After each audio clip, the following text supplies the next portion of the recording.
고품격 용기 있는 방송 서당캐 제25회 방송을 시작하겠습니다. 예, 오늘 분위기가 너무 좋습니다. 오늘은 청중들이 많아요. 네, 국회 특집 방송, 국회의원회관에서 방송을 지금 진행 중입니다. 이 방은 일하는 국회의원 박주민 의원님 의원실이죠. 안녕하세요, 박주민 의원님. 네, 안녕하십니까, 박주민입니다. 네, 이재정 의원님 안녕하세요. 예, 방 좀 치워주세요. 네. 방송에 집중을 못하겠습니다. 네, 오늘 내일 중을 다 치우겠습니다. 네, 오늘 특별한 손님 한번 모셨는데요, 이재정 의원님. 한번 직접 소개해 주시죠. 저는 국회에 들어오고부터 네. 우상호 대표님을 원내대표님으로 모시고 있었는데요. 네. 또 오 대표님을 모시게 됐습니다. 네. 이번 가을 국회에 사실 많은 것들이 예정되어 있는데요. 네. 저희를 이끌어 주실 겁니다. 국민 여러분들 기대를 국회 안으로 다 받아들여 주실 우리 든든한 일꾼 우원식 대표님을 소개합니다. 박수! 아유, 저희가 그 서당캐 25회 중에서 원내대표님을 모신 건 처음 아니에요? 처음이에요. 우상호 원내대표 그때 왜 안 나오셨어요? 안 모신 거죠. 우리가 안 모셨어요, 그냥? 엄선해서 모시기 때문에. 왜냐면, 네. 제가 우리 모신 주군을 디스하고 있네요. 아니 왜 우상호 원내대표를 안 모시고? 그때 우상호 원내대표가 아마 탄핵 전국이라서, 뭐 지금도 바쁘시지만, 그때 뭐 정말 눈코 뜰 새 없이 바쁘셨을 거예요. 위로가 안 되실 것 마치 같아요. 그렇게 굉장히 얘기하면 서운하셨을 것 같아요. 아니, 지금도 바쁘시지만. 나는 뭐 한가해서 나오는 거야. 그건 아니죠. 정말 네. 진행자로서의 자질이 2% 부족합니다. 네. 그때는 디스 아마 너무 많이 하죠. 서울시당 팟캐스트고 해서 아마 원내대표님은 안 모셨던 것 같아요. 아니, 서울시장이면, 우상호 선배도 아니, 지금 서울시장 말씀하면 할수록 원내대표시니까. 네. 원내대표 두 김영호 의원 원내대표님을 말이 자꾸 꼬이는 거야. 아니, 안 꼬입니다. 네. 네. 그래서 또 특히 그때는 스튜디오에서 방송을 했고, 오늘은 직접 우리 국회를 우리 제작진들이 방문을 해서 우원식 원내대표를 모셨기 때문에 네. 동선이 짧아졌잖아. 동선이. 예, 그럼요. 네. 국회에서 저 의원회관에서 하니까 오실 수 어디 있었던 거죠. 멀리 안 네. 가고 가끔 아주 이렇게 이렇게 정리하면 좋을 되겠습니다. 거예요. 네. 아니, 사실 지금 가장 바쁠 때예요. 여러 네. 가지로 그냥 우리 의원들도 바쁘기도 한데, 특히 원내 사령탑이시기 때문에 만약 움직여서 방송을 했다면 모시기 어려웠을 수도 그렇습니다. 있어요. 네. 근데 우원식 대표님을 모시기 위해서 이렇게 현장에 오기도 네, 했고, 제작진이 왔고. 또 생생하게 네. 국회의 이 따끈따끈한 느낌을 여러분들도 생동감 있게 네. 받아 나가실 수 있습니다. 맞습니다. 그래서 여기서 하니까 제가 박주민 의원 방에도 이렇게 와보고 저기서 라쿠라쿠도 보고 막 죄송합니다. 방이 이렇게 정리가 잘 안 된 방도 이렇게 와보고 모실 방이 아닌데 제가 분명히 저 옆방에서 하자 그러고 말씀을 드렸었는데 저희가 이제 우원식 원내대표님 모셨으니까 우리 지난주에 있었던 우리 더불어민주당 워크숍 이야기를 안 할 수가 없죠. 지난주 25일, 26일 1박 2일 일정으로 워크숍을 우리가 잘 마쳤는데요. 그때 워크숍을 하게 된 배경과 주요 우리가 논의했던 내용이 어떤 거가 있었죠? 그때는 이제 우리 워크숍이 원래 새로운 정부 들어서고 정권 네. 교체를 했으니까 얼마나 기쁜 일입니까? 그러면 바로 한번 워크숍을 해서 네. 우리 집권 여당과 정부가 같이 모여서 한번 서로 이야기도 맞춰보고 네. 또 앞으로 우리의 미래도 설계해보고 하는 일들을 했어야 되는데 네. 우리가 인수위가 없이 시작을 맞습니다. 했잖아요. 네. 탄핵 끝나고 복잡한 시기에 인수위 없이 당선되자마자 대통령께서는 청와대로 들어가시고 그리고 지난 2달 거의 뭐 한 3달 가까이 인사청문회 계속 네. 원래는 옛날 같으면 인수위가 있으면 인수위에서 장관 후보자 뭐 총리에서 쭉 검토를 해갖고 한꺼번에 국회로 탁 보내고 보내면 20일 안에 검토해서 각 상임위가 한꺼번에 이렇게 하면 되는데 요번에 그게 안 되니까 네네. 3분, 4분 해갖고 그냥 몇 달 동안 보냈잖아요. 아직도 다 안 끝났지 맞습니다. 않습니까? 네네. 그러니까 그걸 할 수가 없었고 정부 조직법도 안 됐고 네. 또 거기다가 이 문재인 정부가 처음 일을 시작하는 올해 시작하는 추경 이것도 잘 안 됐기 그게 시간이 꽤 걸렸기 때문에 인사청문회 대개 끝나고 정부 조직법 끝나고 네. 추경 끝나고 그래서 정부가 이제 시작을 하니까 네. 그런 상황에서 이제 비로소 네. 집권하고 109일 만에 109일. 네, 이 맞습니다. 정부 여당이 다 모이는 자리를 마련해서 하고 워크숍을 통해서 우리는 정기국회 대비를 했고요. 네. 그리고 그날 저녁에 국무위원들과 네. 청와대에 있는 그 3실장의 그 수석들까지 참여해서 비로소 집권 세력이 한 자리에 모여서 우리의 비전을 함께 나누는 그러고 소통하는 자리를 처음 만든 거죠. 네. 아니 제가 좀 철이 없었는지 몰라도 워크숍이라 그러니까 나름 좀 들떠서 갔습니다. 물론 우리 의원님들하고 뭐 논다 이런 그런 MT 개념은 아니고 복장이 심상치 않았어요. 이런저런 말씀을 다 함께 나눌 수 있는 공간이 없으니까 참 들떠서 갔는데 생각보다 원내대표님 너무 진지했어. 그러니까 공부를 너무 많이 시키셨어요. 그랬죠. 네. 저희가 저는 이제 집권, 저도 국회의원하고 이게 집권을 두 번째 하는 거거든요. 17대 때 집권했잖아요. 네, 맞습니다. 경험이 있으시다. 그때 이제 노무현 대통령 집권하고 탄핵당하고 난 다음에 그 집권을 다시 했잖아요. 그때 얼마나 기분이 좋았는지. 그런데다 우리가 다수가 됐어요. 그리고 초선이 108명이었어. 그래서 그때 108번뇌라고 그랬어요. 108번뇌. 그래서 첫날 워크숍을 했는데 얼마나 시끄럽게 했든지. 그렇죠. 우리 이제 기분 좋은 건 좋은데 국민들이 볼 때 저 사람들 자기들끼리 너무 기분 낸다. 그리고 이 당청 간에도 뭐 경론이 심했고 그래서 당청 간에도 저기 서로 좀 잘 안 맞는구나. 과반 만들어줬더니 너무 막 이 국민들 삶과는 관계없이 너무 이 특정한 개혁, 무슨 이념적 개혁 이런 걸 너무 전면에 세우고 그렇게 하는구나. 이런 것 때문에 워크숍하고 국민 여론이 굉장히 안 좋아졌던 적이 있어요. 뭐 몇몇 에피소드도 기억나는데요.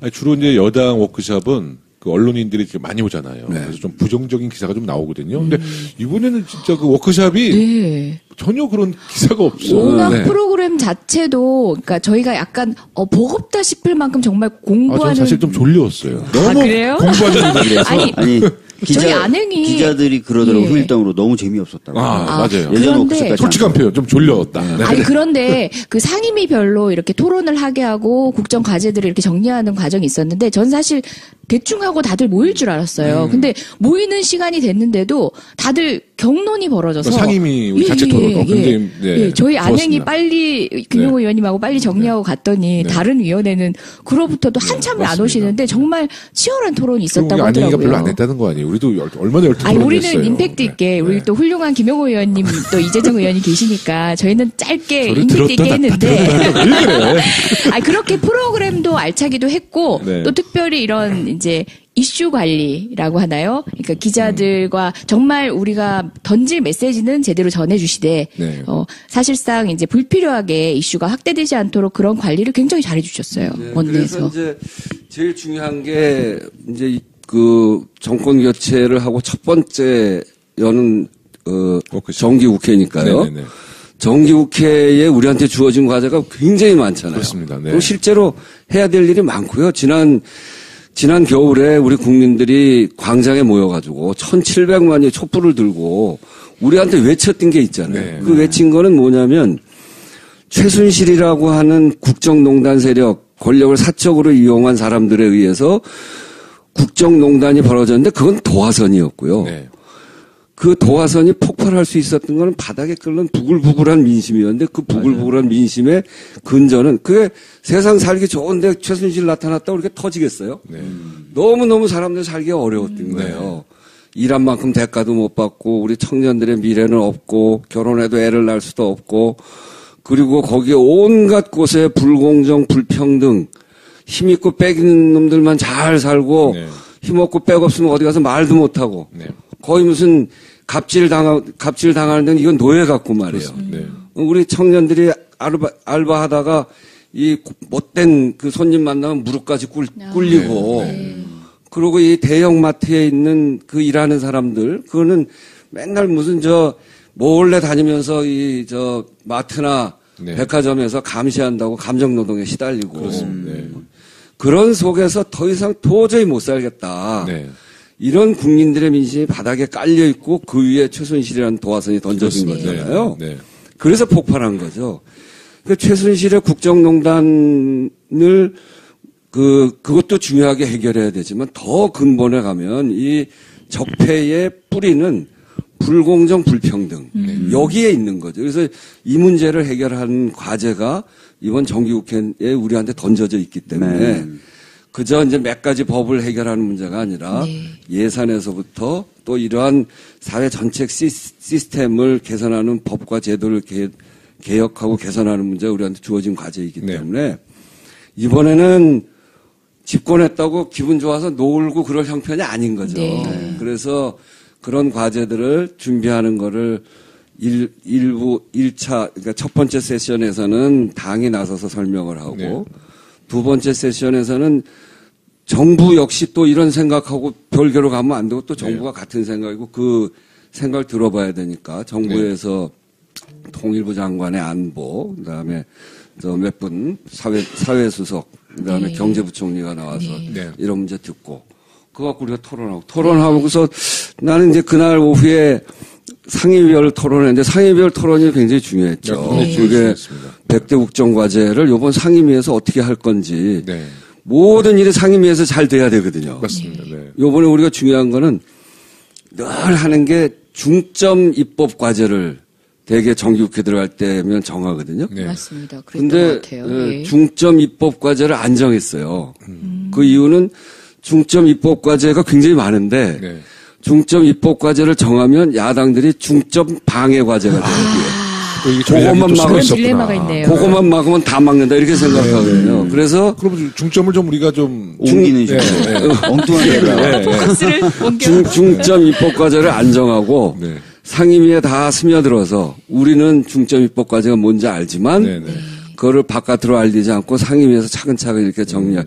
그래서 상임위 토론을 통해서 그런 의견들도 나누고. 근데 그 나중에 다들 끝나고서 발표하는 거 보니까 아주 차분하게 잘 진행이 됐더라고요. 또 특히 이제 저희가 의원총회에서도 비슷한 내용을 계속 스터디했잖아요. 그러니까 우원식 원내대표가 이 원내 리더십은 이 반복 학습을 자꾸 우리한테 시켜서 이걸 거의 세뇌 교육시키는 것 같아.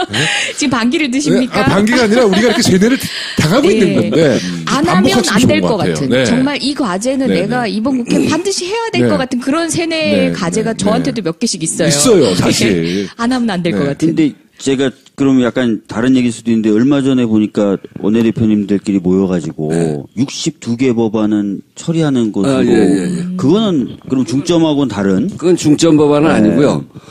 이제 선거 끝나고 우리가 집권했잖아요. 근데 다른 야당들하고 함께 할 수 있는 법이 뭐가 있는가. 대선 공약을 쫙 점검을 했어요. 그랬더니 우리의 100대 국정과제를 입법을 하면 그게 한 400 몇 개, 420 몇 개가 되는데 그 중에 다른 당의 대통령 후보들이 공약한 거를 쭉 뽑아서 공통 공약을 보니까 그거는 뭐 드러내고 해도 되는 거잖아요. 그러니까 공통 공약을 보니까 그 중에 62개가 공통 공약이에요. 그래서 그거 일테면 뭐 이런 것들이에요. 어떤 게 있냐면 카드 수수료 인하를 위한 여신 전문 금융업법. 이거 우리 중요하게 보는 거죠. 뭐 이런 것도 있고. 그 다음에 집단소송법. 이런 것도 있고. 미세먼지 관리대책 특별법. 그 다음 세종시의 국회 분원 설치를 위한 국회법. 국가교육위원회법. 뭐 이런 것들이 있거든요. 이런 것들은 공통법안이에요. 여러 당이 다 같이 걸은 거. 근데 원전 줄이는 것은 사실 국민의당에서도 그 안철수 대표 당시 후보가 그 공약으로 내세웠는데 지금의 입장은 좀 다른 거 아니에요? 지금 입장은 다른 거죠. 이제 그거는 이제 그 쟁점이 되면 안철수 대표한테 물어봐야죠. 그건 왜 하냐면 내가 그때 탈핵 에너지 전환 국회의원 모임 대표잖아요. 또 완전 전문가시잖아요. 그래서 그때 홍준표 후보를 빼고 나머지 후보들이 다 합의를 했어요. 정의당도 그랬고 바른당도 그렇고 국민의당도 그렇고 우리도 그렇고 또 후보는 못 됐지만 경선 치르는 분들도 합의해서 발표한 게 있어요. 그렇습니다. 그게 핵을 이제는 노원전 그거는 더 쓰지 말고 그리고 에너지를 신재생 에너지로 전환해가는 그런 기본 틀 우리가 갖고 있는 기본 틀이죠. 거기에 다 동의하는 거 그것도 공통 공약입니다. 그래서 그런 점에서는 안철수 대표한테 제가 이제 나중에 그때 공약 서명한 거 갖고 와서 물어봐야죠. 아니 여야가 당연히 공약으로 내세웠기 때문에 합의될 것 같지만 이렇게 꼼꼼히 안 짚어주시면 또 정쟁으로 몰고 가서 그 자기들이 동의했던 법안조차도 국회에서 발목을 잡았을 거예요. 미리 이렇게 차단을 잘 해주신 것 같아요. 지금 그러니까 말씀 들어보면은 집단소송법 같은 것도 세부적으로 들어가면 굉장히 이견이 있는 것 아닌가요? 이견이 좀 있죠. 네, 이견이 있는데 그래서 조금씩만 조절을 하면 우리가 생각하는 것대로 다 하겠다고 하면 뭐 좀 어려울 수 있습니다만 조금씩만 조정하면 얼마든지 그래도 지금보다는 생긴다니까 너무 좋다. 네. 가습기 살균제. 네, 맞습니다. 너무 좋잖아요. 아니, 박주민 의원도 저도 이제 변호사였고, 사실 현장에서 소송을 하다 보면 이 법의 필요성을 절실히 느꼈고, 뭐, 국민들도 가습기 살균제 등 여러 가지 사건들을 통해서 필요성을 공감하고 맞습니다. 있지만, 정말 반갑네요. 정말 반갑네요. 근데 이제 참 또 걱정은요, 지난번 추경 때도 봤지만, 지난 대선 때 소방서, 경찰관, 뭐, 이런 맞습니다. 정말 현장에서 필요한 인력들, 그, 공공 서비스를 하는, 그러면서 인력 부족 때문에 정말 애를 먹는 집배원, 뭐, 이런 등등. 그거를 추경에 담아서 한다고 그러는데도 막 그냥 공무원 늘린다고 난리잖아요. 저 소방공무원들 충원하겠다고 다 약속했거든요. 다 약속했거든요. 근데 우리가 하겠다는 걸 발목 잡으겠다는. 그 공무원 충원은 뭐 안 된다 뭐 이렇게 얘기하는데. 표현도 공통이라고 하지 마시고 야당들이 주장했던 거 처리 이렇게 얘기하는 건 어떨까요? 전략가인데. 전략가. 이 정도로? 네. 이 정도로 저쪽에 속을까? 저쪽 생각 없어 그냥 전략가인데 조금 엉성했어요. 아니 그래서 그 62개 법안 우리가 이제 얘기했던 62개 우리가 분류한 게 62개고요. 이게 꼭 62개를 더 넘어설 수도 있을 거예요. 야당에서도 분류해봐라 그랬어요. 그래서 이 62개를 어제 이제 야당한테 줬습니다. 그리고 야당에서도 하고 싶은 거 다른 당하고 공통으로 꼭 우리하고 아니어도 다른 당끼리 공통된 거 있으면 내놔봐라. 제안해라. 우리는 기본적으로 우리 것만 고집하는 게 아니라 국민들의 삶, 뭐 그 국민들의 삶을 바꿀 수 있는 법안, 예산 이런 거 있으면 얼마든지 수용할 수 있다. 그래서 그런 게 있으면 더 내놔라 이렇게 이야기했고. 이거를 이제 정책위 의장들의 협의체를 만들어서 거기에서 협상하는 걸로 일단 그렇게 해놨어요. 그 국민들이 국감 이러면요 흔히 생각하는 건 저희가 야당 시절에 그 박근혜 정부의 장차관들이 나와 있고 우리가 다그치는 방식으로 뭔가를 찾아나가는 그 모습만 익숙하거든요. 근데 사실 이제는 우리가 여당이어서 우리하고 취지를 같이 하는 장관님이 앉아 있는데. 사실 들여다보면은 적폐는 여전하잖아요. 그래서 저희가 국민들도 어떤 방식으로 풀어갈 건지 굉장히 궁금해할 것 같아요. 원내의 국감 전략이라든지 이 정기국회 전략이 어떤지 농담 삼아 박주민 의원이 이런 말씀을 했었어요. 우리는 이제 뭐 반인반수, 반인반신 이런 얘기할 때 반여 반야다 그런 얘기를 했는데 특히 어느 때에 비해서도 그 전략이 쉽지 않을 것 같습니다. 이번 국정감사는 뭐 우리 당의 입장은 분명하죠.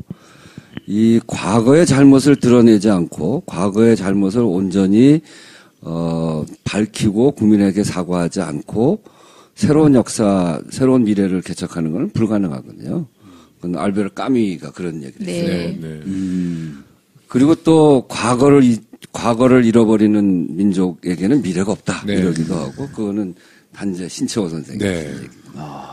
방송 준비 많이 하고 너무 유식한 척하는. 아닙니다. 하여튼 뭐 그래서 안 하셨다 그랬는데 그 지난 1년 중에 이제 새 정부가 들어서고 4개월쯤 되는 거 아닙니까? 100일 좀 지나서 4개월 차 들어가는데 그 기간 앞에 그 앞에 기간 한 8개월 정도는 정말 이 국정농단을 하고 적폐 시대였잖아요.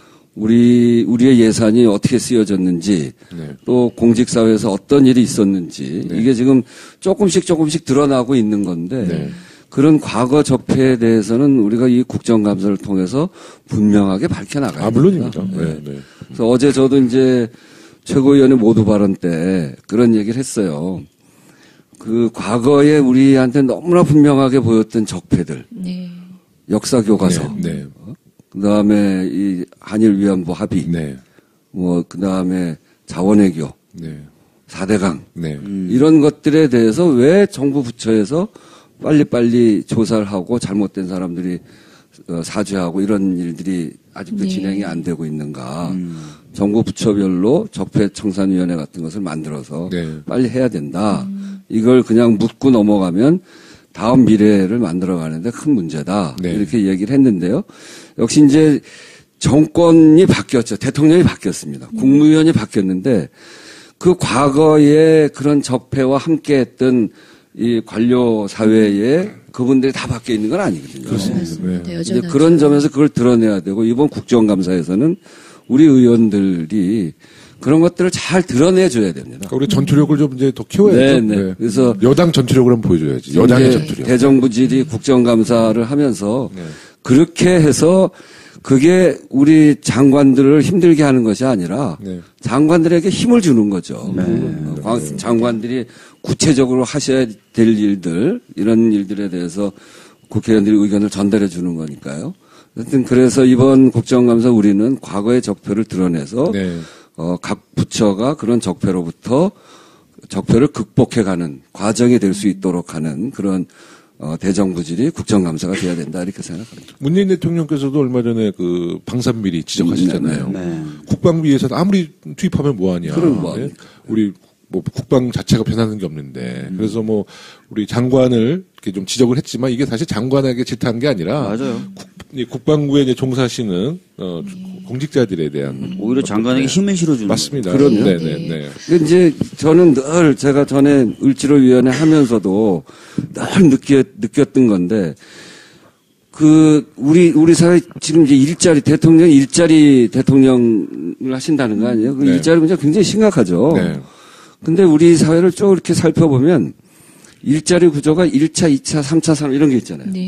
OECD 우리나라 수준일 때 나라들하고 이렇게 비교해 보면 1차, 2차 산업은 비슷하게 있어요. 비율이 비슷해요. 3차 산업도 약간 적은 정도의 수준인데 그 얘기는 1차, 2차 산업은 뭘 만들어내는 거 아닙니까? 거기는 있을 만큼 다 있다는 거예요. 제조업이나 농산 뭐 그런 게 있다는 거. 3차 산업인데 3차 산업이 두 개예요. 그 도소매 음식 숙박업, 동네에 있는 가게들, 개인 서비스. 그거하고 보건, 복지, 의료, 환경, 교육 뭐 이런 공공 서비스. 이 두 가지인데 공공 서비스가 인구 구성당 대비를 해보면 한 300만 개의 일자리가 없어요. 그러니까 개인 서비스가 어떻게 되겠어요? 여기 과잉돼 있죠. 미국은 400명당 식당 하나인데 우리나라는 70명당 식당 하나예요. OECD 평균의 자영업자 비율이 3배예요. 그러게. 그러니까 다 이게 망하게 돼 있는 거지. 거기다 유통 재벌이 뭐 대형마트 뭐 복합 쇼핑몰들 아니라 골목 상권 다 죽이니까 자영업이 더 어려워지고 여기서 자본을 잃은 사람들이 다 비정규직으로 가고 비정규직으로 가면서 이 좋은 일자리, 정규직 일자리 비정규직으로 이게 지금까지 우리 재정을 이렇게 운영한 근데 이렇게 된 가장 중요한 이유가 뭐냐? 국민이 낸 세금을 아주 불필요한 도로 놓는 데서. 4대강에서. 동네 가보세요.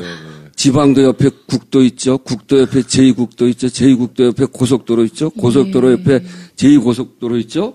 그리고 또 하나 큰 걸 뻥 뚫으면 글로 다 차 다니고 나머지 도로에는 차 한 대도 없어요. 시골에 가면 차 한 대 없는 도로가 굉장히 많아요. 내가 강을 다 걸어봤는데 5대강 다 걸었거든요. 한 1750km쯤 다 합치면. 차 한 대 없는 도로가 굉장히 많은데 다 그 국민 세금이에요. 그렇습니다. 이렇게 이건 뭐냐면 힘있고 빽 있는 재벌의 건설사를 위해서 우리 예산을 썼단 말이에요.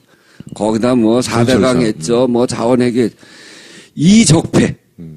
이거를 요번에 정확하게 드러내서 이 예산 가지고 부족한 사회 서비스 일자리를 만들고 여기서부터 이걸 메꿔 가야 자영업의 과잉도 해소를 하고 그걸 해소를 해야 비정규직 문제도 풀고 일자리가 좋아지고 이런 속에 있기 때문에 이 근본적인 적폐를 우리가 요번에 확고하게 요번 우리 정부의 그 예산 구조 그거 아주 정상으로 이제 돌아온 겁니다.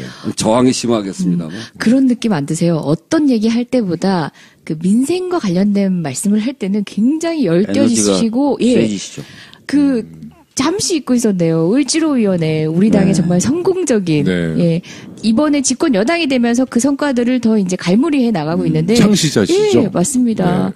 그렇다 보니까 9월 국회 이제 민생국회 네. 책임질 수장께서 이렇게 네. 민생 문제만큼 어떤 것보다 가열차게 네. 애쓰시고 계시니까 네. 든든하게 믿으셔도 될 것 같아요. 지금 굉장히 짧은 시간에 입법, 그렇죠. 그 다음에 국정감사, 네. 그렇죠. 예산까지 다 짚어주셨어요. 네. 네. 아 그리고 저희한테 또 숙제를 주셨어요. 의원들이 책임져야 되는 것들이 숙제가 네. 있어요. 네. 그 말씀도 한번 주시죠. 네. 그 100대 국정과제를 이제 국정기획자문위원회에서 내놨잖아요. 네. 네. 그거를 그냥 100대 국정과제라고 이렇게 던져놓으면 누가 책임집니까? 네. 결국은 국회에서 입법을 해야 되는데 을지로위원회가 성공했던 가장 중요한 이유는 사안이 하나하나 생기면 그 하나하나 사안마다 한 사람씩 책임의원을 붙였거든요. 네. 끝날 때까지 합시다. 그래요. 그래서 그 책임의원제를 처음으로 을지로위원회가 시작을 했는데 그게 책임지고 그 일을 맡은 이유예요. 여러 명이 맡으면 서로 책임을 이렇게 그렇죠. 미루게 된단 네, 말이에요. 네, 네. 일이 귀찮아지니까.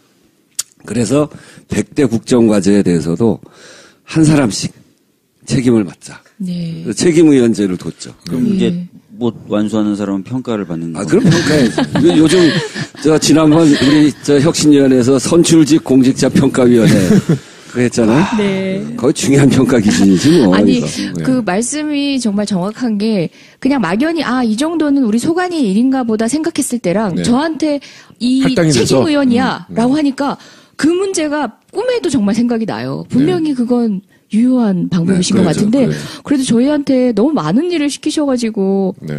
그거는 쫄지 마. 그게 아니고 1700만 촛불들한테 네. 원망하십시오. 받으셔서 네. 예, 거기 명령이니까. 알겠습니다. 원내대표님의 명령이 아니라 국민의 명령이라고 그럼 생각하고 받들어. 책임의원 얘기하시니까 잠깐 생각나는 일이 있는데 며칠 전에 용산 화산경무장 폐쇄했잖아요. 5년 걸린 거예요. 5년 근데 걸렸죠. 누가 책임의원이었냐면 김광진 전 의원님이 네, 책임의원인데 을지로위원회에서 네, 을지로위원회에서 예. 맡아서. 근데 이제 근 5년 만에 하니까 우시더라. 드디어 꽃을 달게 됐다. 완수하게 됐다 이러면서. 을지로위원회에서 그렇게 책임을 완수하게 됐을 때는 꽃을 꽃을 달거든요. 네, 꽃을 행사를 달죠. 하는데 네. 드디어 꽃을 달게 된다. 근데 김광진 의원이 이제 현역이 아니고 네. 원외가 됐잖아요. 네. 을지로위원회는 원외라도 관계없이 네. 책임은 끝까지 가는 거죠. 책임은 끝까지 가. 평생 책임져.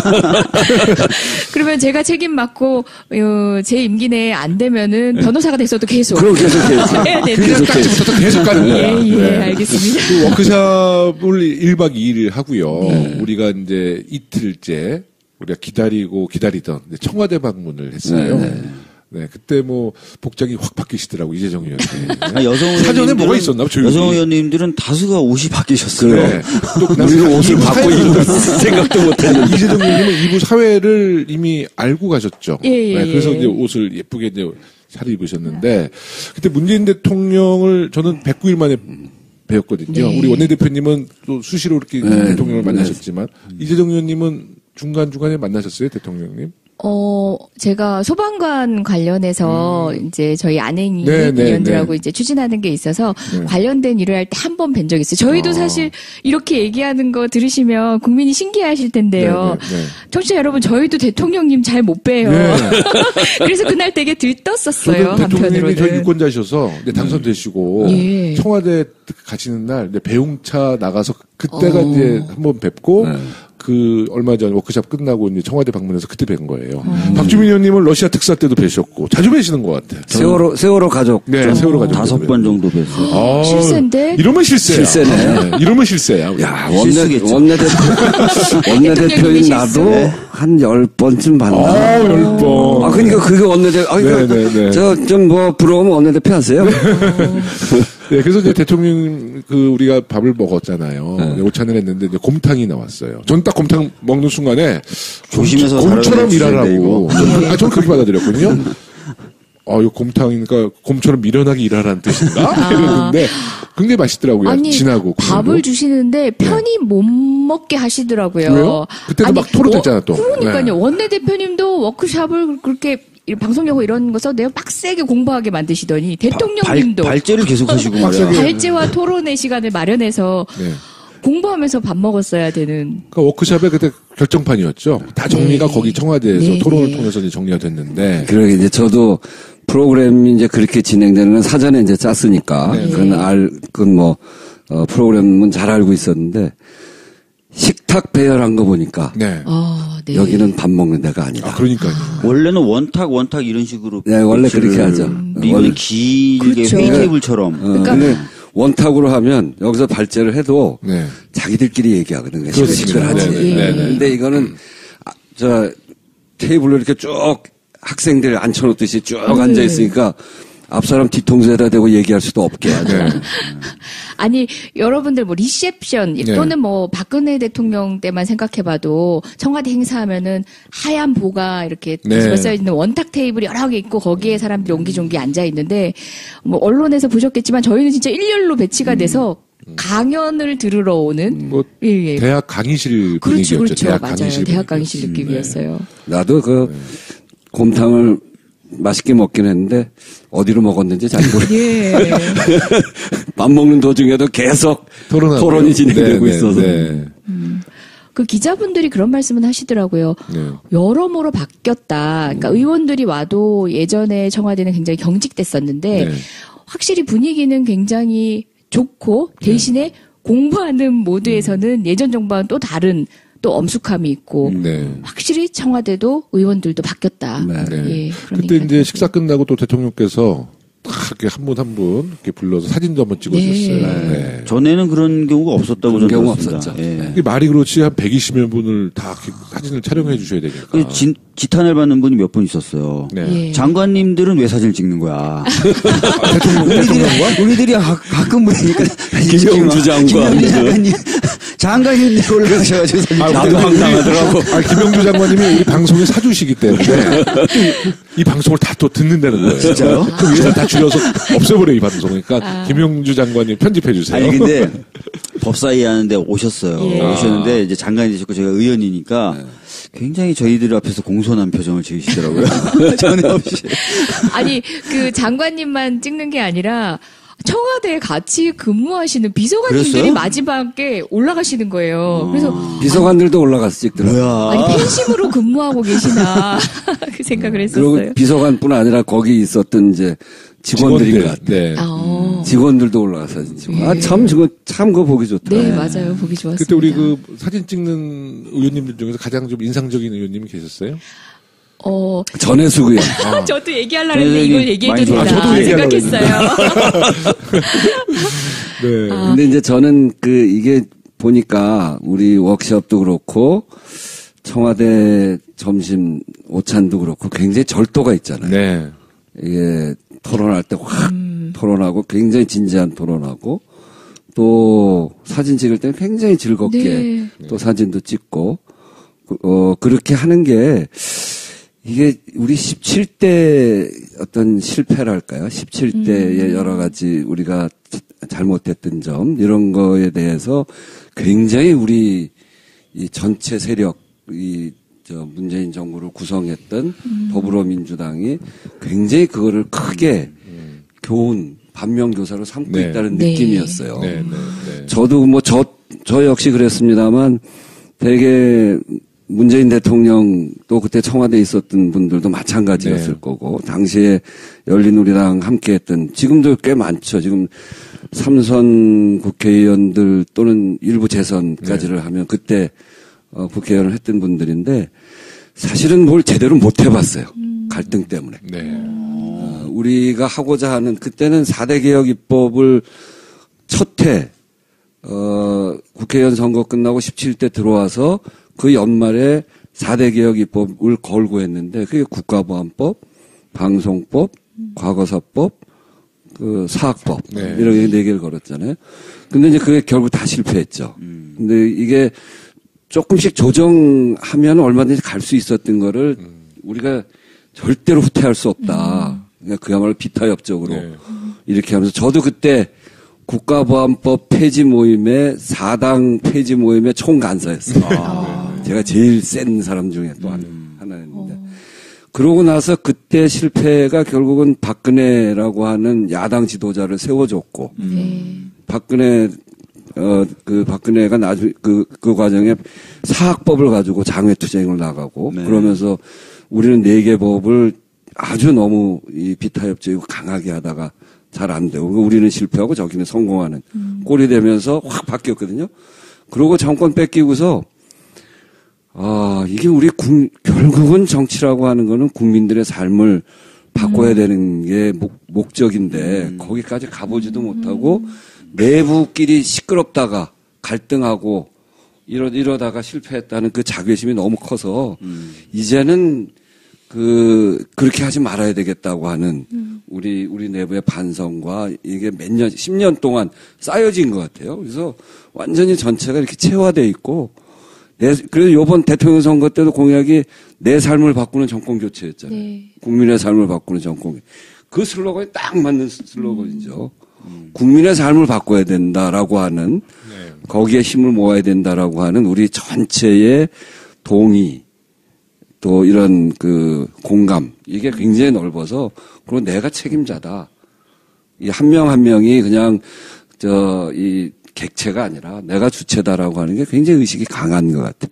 그래서 참 요즘 이렇게 보면서 굉장히 자랑스럽더라고요. 네. 우원식 대표님도 마찬가지시지만 몇 분, 이제 17대의 경험이 있는 분들이 그때와 지금을 비교하면서 말씀들 많이 주시고요. 또, 그래서 우리는 초선들이니까 뭐 경험하지 못했지만 많이 달라졌다고 생각은 하는데 그래도 우리에게 다시금 그때 말씀을 하면서 다져주시더라고요. 네. 절대 우리가 이런 상황에 만족해서는 안 되고 계속 긴장감을 유지할 수 있도록 많은 조언들을 주고 계십니다. 네.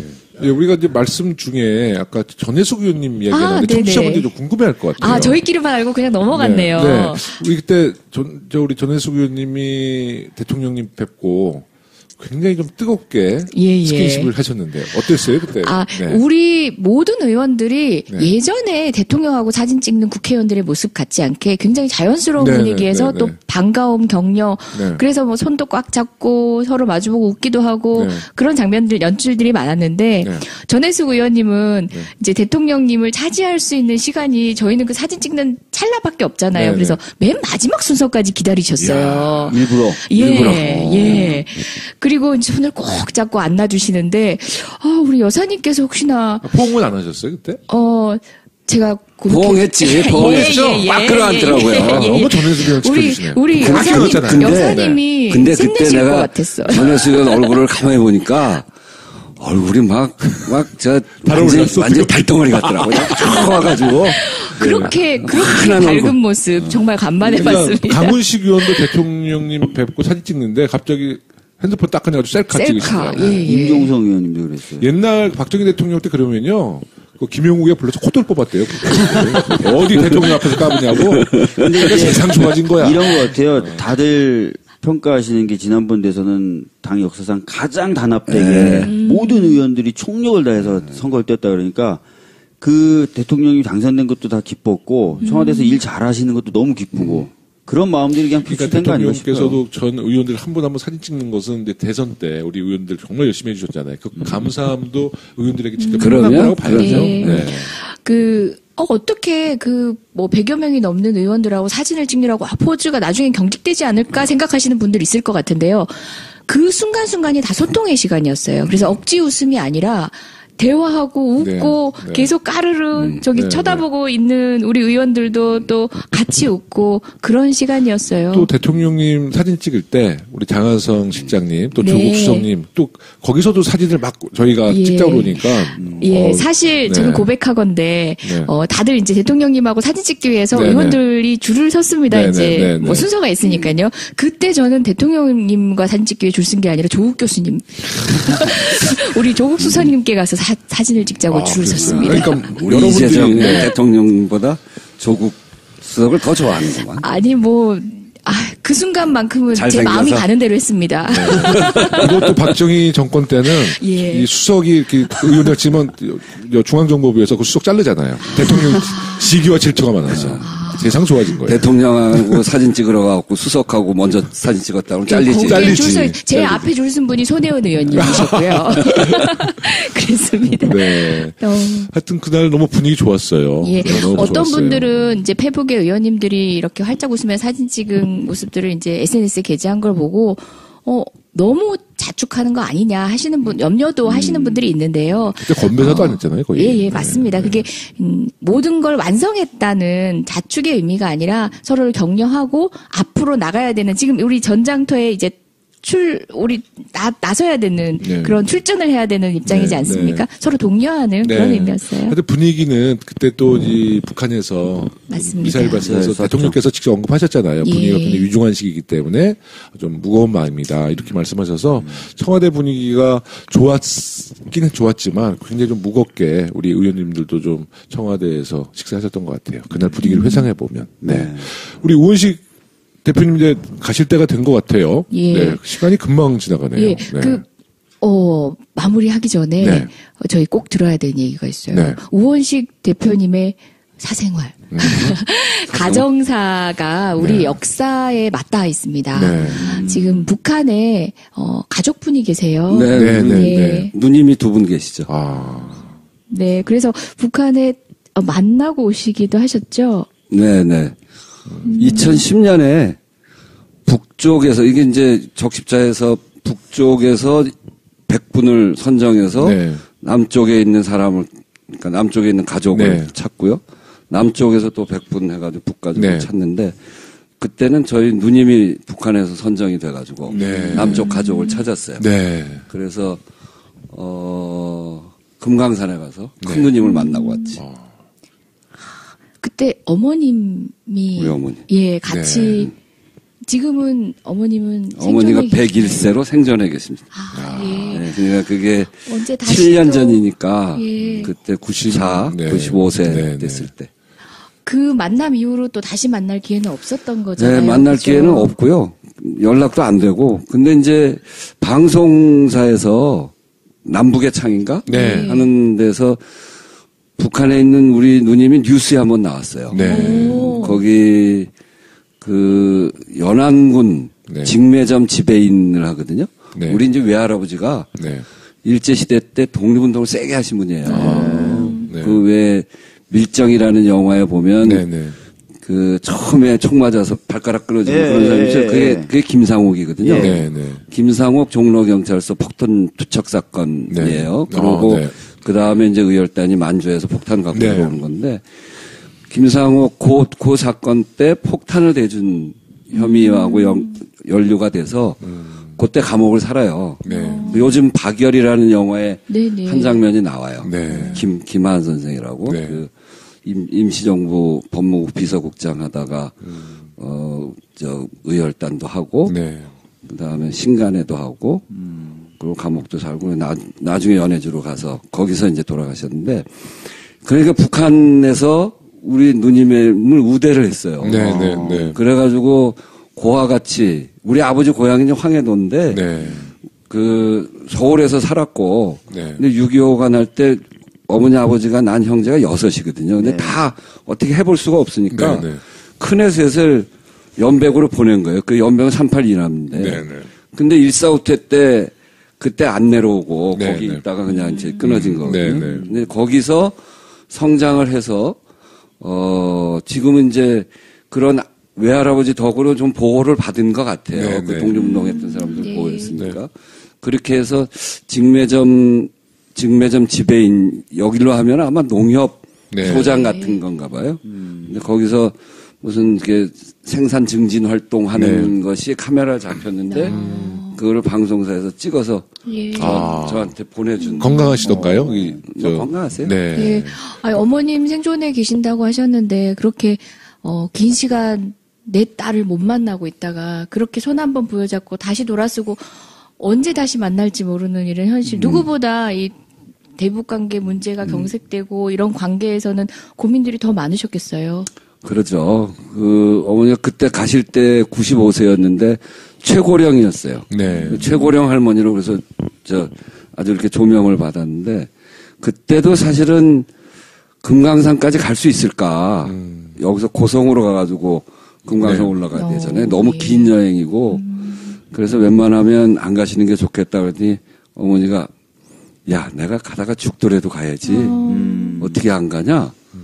그러고 이제 아주 힘들게 갔어요. 가다가 차에서 제가 모시고 갔는데 고속도로에서 몇 번 쉬고 그래서 갔는데 갔다 누님을 만나고 나니까 더 힘이 생겼어.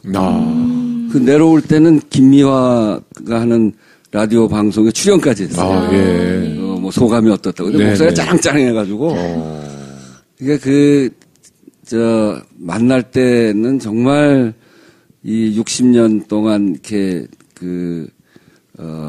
아주 애절하고 간절한 그런 기쁨이 있었고요. 네. 헤어질 때 이게 북한 사람들이 이렇게 버스 타고 먼저 가잖아요. 네, 거기 그러면 손 들잖아. 그거 하고 나서 차에 돌아오니까 나도 이게 왜 생이별의 고통이라고 하는 게 이제 마음이 아픈 거로 생각하잖아요. 네. 그게 아니고 이 마디마디가 그렇게 끊어질 듯이 아프더라고요. 그러니까 뼈가 끊어지는 고통, 마디가 끊어지는 고통, 그게 그런 거더라고요. 진짜 아프고 머리도 막 깨질 듯이 아프고 이게 그때 헤어질 때 우리 어머니의 표정이에요. 우 대표님께서 직접 책을 쓰셨는데요. 어머니의 강이라는 책의 표지에 아마 어머님 그림처럼 보이는데 이게 아마 사진을 그림화한 것 같아요. 근데 그 어머님의 모든 회한이 이 표정에서 다 느껴지는데 지금 책을 펼쳐서 저희끼리는 그게 주무시는 게 아니고 막 몸도 아프고 막 아주 오묘한 묘한 감정에다가 몸도 아프고 막 그러실 때 손을 저렇게 잡고 완전 무표정한 표정. 상봉 기간이 그때 몇 박 며칠이었습니까? 2박 3일. 너무 짧다. 2박 3일. 네. 어머님 지금 건강하세요? 아직은 이제는 건강하지는 않은 것 같아요. 네. 이제는 식사를 잘 못해서 좀 걱정해요. 네. 저도 이제 삼촌이 계시거든요. 저희도 내려온 집안이라서. 대통령님도 가족의 일부분이 그렇게 하시고 걸로. 제가 할 땐 그 앞에는 정봉주 의원이 이산가족 상봉하러 갔었고 그 앞에는 문재인 대통령이 이산가족 상봉을 했죠. 우리도 친할머니가 평양 분이에요, 저희도. 네. 우리 문재인 정부에서 빨리 남북관계 개선해서 우리 우은식 원내대표님 다시 한번 누님을 꼭 상봉할 수 있는. 그리고 날을. 어머님도 얼마나 그리울까요? 글쎄 말입니다. 내 딸. 작은 딸이 하나 더 있는데 이산가족 상봉도 너무 야박한 거 있죠. 그렇습니다. 신청한 쪽은 신청한 사람만 가고 신청에 응하는 사람은 5명이 가요. 그러니까 북한에 누님이 2분이 있는데 큰 누님이 신청했거든요. 작은 누님이 못 나온 거예요. 못 뺀 거예요? 가서도 못 뺐고 그냥 돌아선 건가요? 그 규정이 그렇게 돼 있어요. 신청한 쪽은 신청한 사람만. 이게 말도 안 돼. 근데 만약에 북측에서 신청했는데 뭐 의원님 같이 현직 국회의원이신다든지 아니면 국정원 직원이다 예를 들어서 그럼 북한 당국에서 그거 동의해 주나요? 그건 큰 문제가 없는 큰 문제 안 돼요. 네. 그런 게 좀 궁금해서. 실무적인데. 근데 떠나실 시간이 됐습니다. 저희가 보내드려야 됩니다. 오늘 일부 제목이 원식이 형 국회 가자. 맞죠? 네. 국회입니다. 네, 국회고요. 아니, 저희 의원들한테 이렇게 당대표님과 우리 원내대표님의 일정이 문자로 이렇게 공지가 됩니다. 근데 보면은, 와, 진짜 대표님들 너무 바쁘시다. 몸이 10개라도 모자랄 만큼 지금 1시간 30분 막 이런 초단위로 움직이고 계시거든요. 그 가운데 서당케 이렇게 긴 시간을 할애해 주셨습니다. 우상호 원내대표. 흰머리 엄청 생겼는데 건강 잘 챙기셔야 됩니다. 지금 흰머리 염색했어요. 그러시군요. 자전거 타시고 출근하시고 막 그러셨는데 요즘도 그렇게 하시나요? 못하죠. 우리 대표님 이제 마지막으로 우리 청취자 여러분들께 한 말씀 해주시죠. 의원들한테는 말씀 많이 하셨으니까. 하여튼 저희가 정말 잘해보겠습니다. 이번 국회가 어떤 국회인지 우리가 잘 알고 또 이 국회에 우리 청취자 여러분들, 그리고 1700만의 촛불이 무엇을 요구하고 있는지 너무나 잘 알고 있고요. 그래서 집권했다고 그게 다 이룬 것 같은 그런 생각은 추호도 없고요. 이제부터 시작이다. 정말 나라다운 나라 국민들이, 내 삶이 이제 바뀌는구나 하는 그런 느낌을 갖고 그만하면 됐다 할 때까지 저희들이 정말 최선을 다해서 일하겠다 이렇게 말씀드리고요. 우리 서당회가 그런 운영을 잘하니까 서당회 더 사랑해 주시고 더 많은 청취자 여러분들 주변에서 함께 모아주시고 그렇게 해서 힘을 모으는 그런 앞으로의 과정이 되기를 기대하겠습니다. 저희도 열심히 하겠습니다. 아니, 언제 또 이제 국감이 진행되는 과정 중이라든지 또 국회 소식들 궁금해하시는 분 많을 텐데 시간을 한번 내주시면 또 출장 와서 우리 현장 녹음으로 해도 되잖아요. 우 대표님께 직접 듣는 게 더 좋을 것 같아요. 출장 팟빵. 원내대표실로 아예 가죠. 뭐. 괜찮네요. 그러세요. 예. 그리고 저희도 우리 든든한 우원식 대표님을 도와서 열심히 반드시 여러분들의 삶이 변하는 그런 정책으로 실현해내는 여당 의원의 모습 보여드리겠습니다. 책임을 숙제를 좀 많이 드리세요. 저기 제 과제 있어요. 제 거 하기도 바빠요. 고맙습니다. 예, 고맙습니다. 서당회 1부는 이것으로 마치겠습니다. 잠시 후에 2부, 2부에서 만나 뵙겠습니다. 감사합니다. 너무 좋잖아요.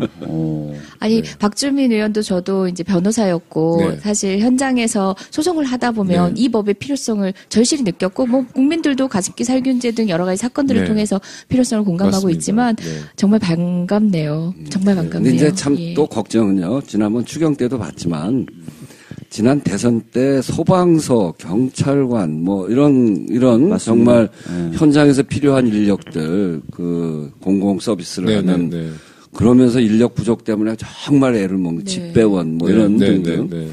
그거를 추경에 담아서 한다고 그러는데도 막 그냥 공무원 늘린다고 난리잖아요. 저 소방공무원들 충원하겠다고 다 약속했거든요. 다 약속했거든요. 근데 우리가 하겠다는 걸 발목 잡으랬다는. 그 공무원 충원은 뭐 안 된다 뭐 이렇게 얘기하는데. 표현도 공통이라고 하지 마시고 야당들이 주장했던 거 처리 이렇게 얘기하는 건 어떨까요? 전략가인데. 전략가야. 이 정도로? 이 정도로 저쪽이 속을까? 저쪽 생각 없어 그냥 속아. 전략가인데 조금 엉성했어요. 아니 그래서 그 62개 법안 우리가 이제 얘기했던 62개 우리가 분류한 게 62개고요. 이게 꼭 62개를 더 넘어설 수도 있을 거예요. 야당에서도 분류해 봐라 그랬어요. 그래서 이 62개를 어제 이제 야당한테 줬습니다. 그리고 야당에서도 하고 싶은 거 다른 당하고 공통으로 꼭 우리하고 아니어도 다른 당끼리 공통된 거 있으면 내놔봐라. 제안해라. 우리는 기본적으로 우리 것만 고집하는 게 아니라 국민들의 삶, 그 국민들의 삶을 바꿀 수 있는 법안, 예산 이런 거 있으면 얼마든지 수용할 수 있다. 그래서 그런 게 있으면 더 내놔라 이렇게 이야기했고. 이거를 이제 정책위 의장들의 협의체를 만들어서 거기에서 협상하는 걸로 일단 그렇게 해놨어요. 그 국민들이 국감 이러면요, 흔히 생각하는 건 저희가 야당 시절에 그 박근혜 정부의 장차관들이 나와 있고 우리가 다그치는 방식으로 뭔가를 찾아나가는 그 모습만 익숙하거든요. 근데 사실 이제는 우리가 여당이어서 우리하고 취지를 같이 하는 장관님이 앉아 있는데. 사실 들여다보면은 적폐는 여전하잖아요. 그래서 저희가 국민들도 어떤 방식으로 풀어갈 건지 굉장히 궁금해할 것 같아요. 원내의 국감 전략이라든지 이 정기국회 전략이 어떤지 농담 삼아 박주민 의원이 이런 말씀을 했었어요. 우리는 이제 뭐 반인반수, 반인반신 이런 얘기할 때 반여 반야다 그런 얘기를 했는데 특히 어느 때에 비해서도 그 전략이 쉽지 않을 것 같습니다. 이번 국정감사는 뭐 우리 당의 입장은 분명하죠. 이 과거의 잘못을 드러내지 않고 과거의 잘못을 온전히 밝히고 국민에게 사과하지 않고 새로운 역사, 새로운 미래를 개척하는 건 불가능하거든요. 그건 알베르 까미가 그런 얘기를 했어요. 그리고 또 과거를 잃어버리는 민족에게는 미래가 없다. 이러기도 하고 그거는 단재 신채호 선생님. 방송 준비 많이 하고 오셨어요. 너무 유식한 척하는. 아닙니다. 하여튼 뭐 그래서 안 하셨다 그랬는데 그 지난 1년 중에 이제 새 정부가 들어서고 4개월쯤 되는 거 아닙니까? 100일 좀 지나서 4개월 차 들어가는데 그 기간 앞에 그 앞에 기간 한 8개월 정도는 정말 이 국정농단을 하고 적폐 시대였잖아요. 특별히 이런 이제 이슈 관리라고 하나요? 그러니까 기자들과 정말 우리가 던질 메시지는 제대로 전해주시되, 네.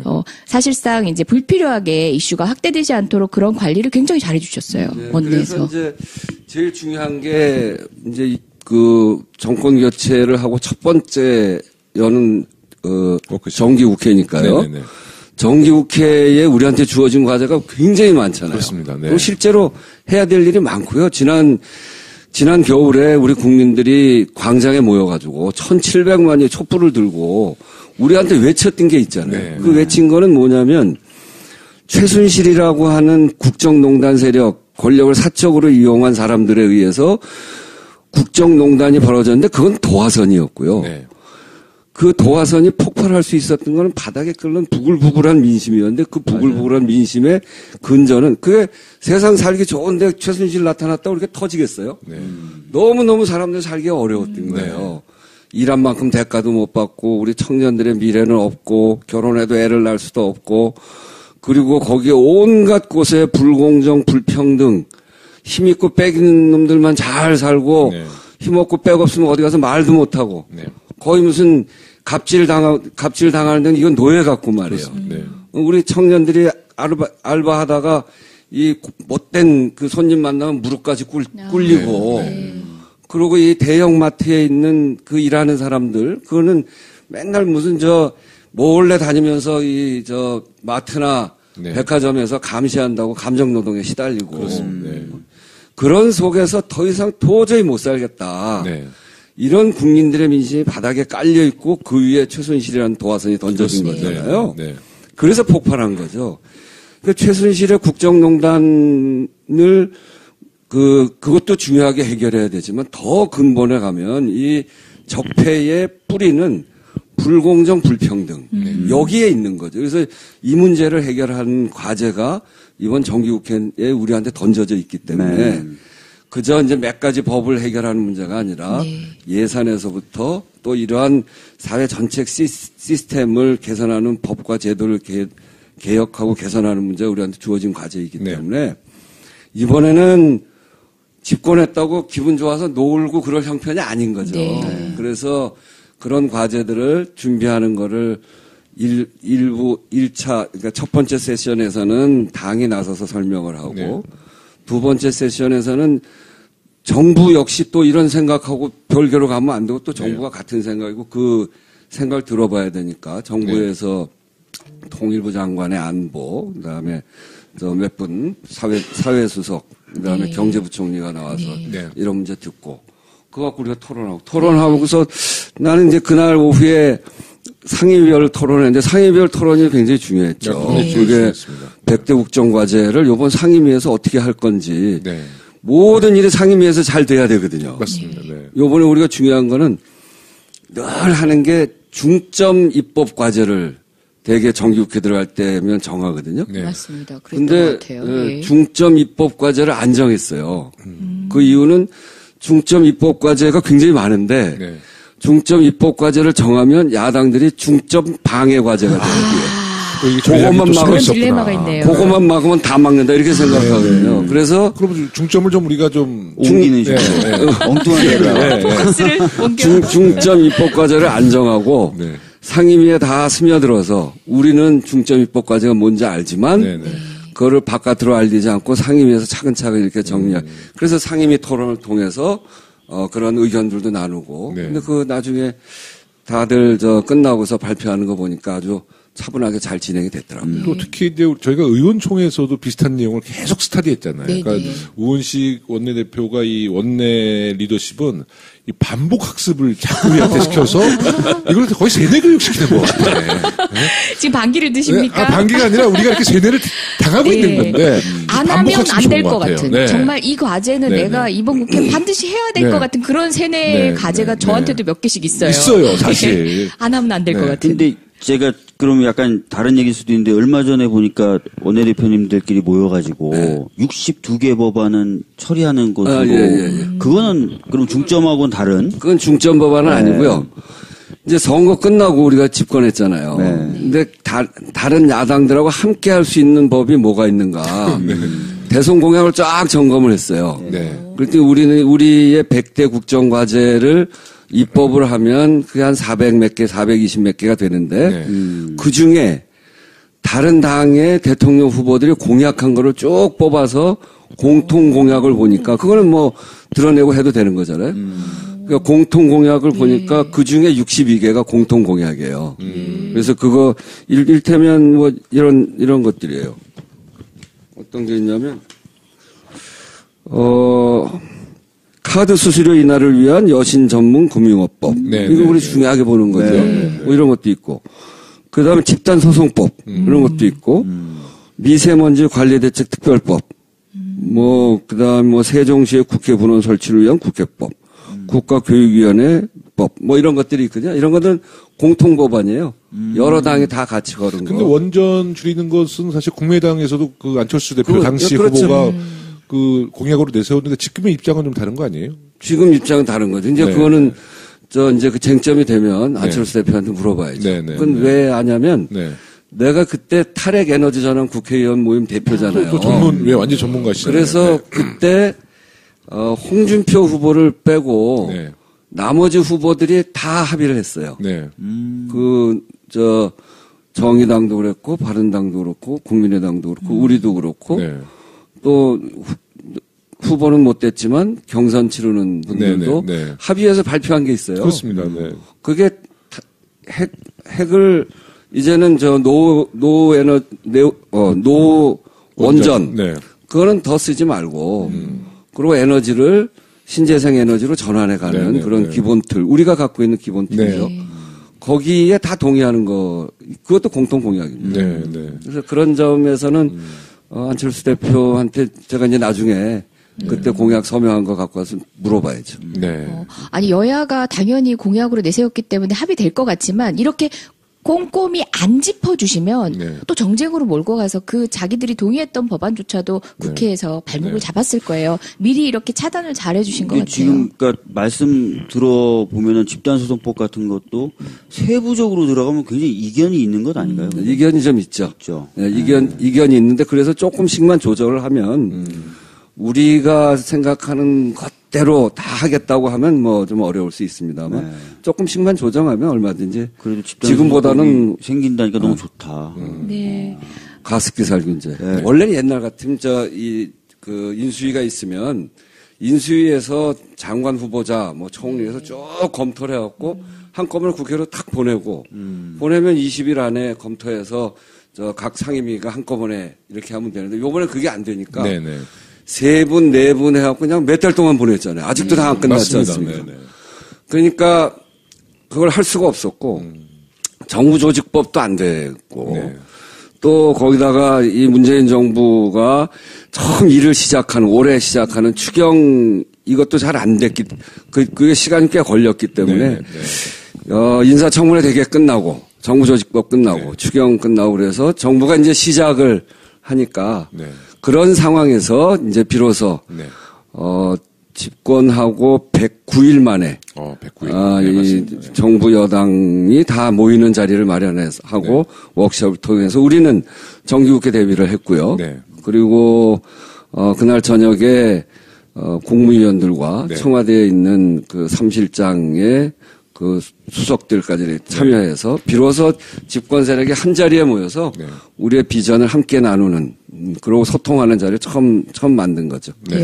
아니 제가 좀 철이 없었는지 몰라도 워크숍이라니까 나름 좀 들떠서 갔습니다. 물론 우리 의원님들하고 뭐 논다 이런 그런 MT 개념은 아니고 복장이 심상치 않았어. 이런저런 말씀을 다 함께 나눌 수 있는 공간이 없으니까 참 들떠서 갔는데 생각보다 원내대표님 너무 진지했어. 그러니까 공부를 너무 많이 시키셨어요. 그랬죠.